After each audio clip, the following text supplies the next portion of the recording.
Okay, I'm back. I'm still doing this book review. I'm doing a couple videos for each book. It's the second review here I want to do about what's the least I can believe and still be a Christian. This one, I just want to take a minute to read my favorite story out of this book that I came across. It's on page 84, and it's worth reading. If you come across this book in a Goodwill or a Barnes & Noble, you ought to just pick it up and read this chapter or this section. It's called Party for a Prostitute. My favorite story about God's grace comes from Tony Campolo, a well-known author and speaker. I heard him tell it at a conference in Honolulu.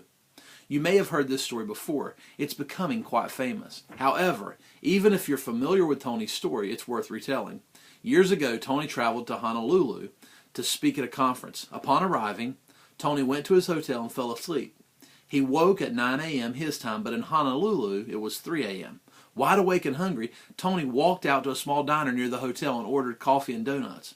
At 3:30 a.m., a group of provocatively dressed prostitutes walked in the door.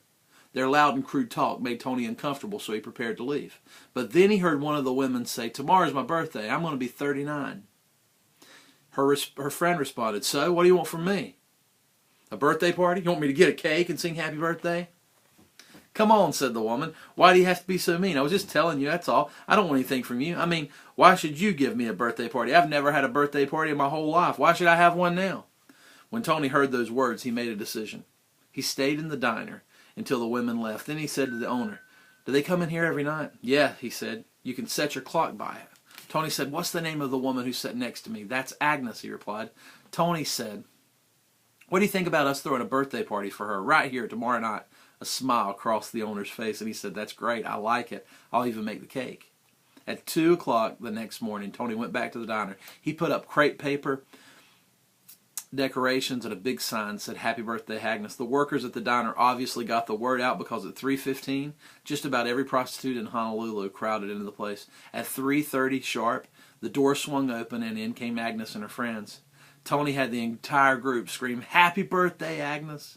Agnes, absolutely stunned, felt so overwhelmed her friend had to hold her up. Everyone in the diner began to sing "Happy Birthday to You." When they brought out the cake, woo! When they brought out the cake covered with 39 candles, Agnes began to cry.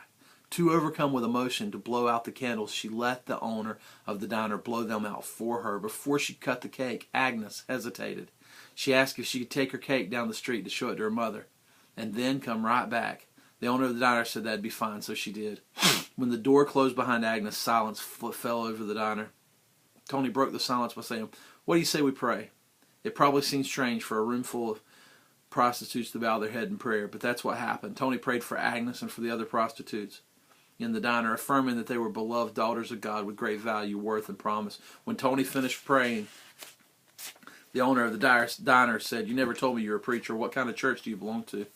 In a moment of divine inspiration, Tony said, "I belong to a church that throws birthdays for prostitutes at 3:30 in the morning."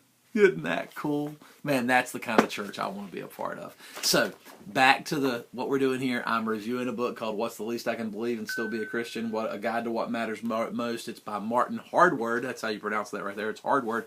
And I think it's worth reading. I would encourage you to check it out. Thanks.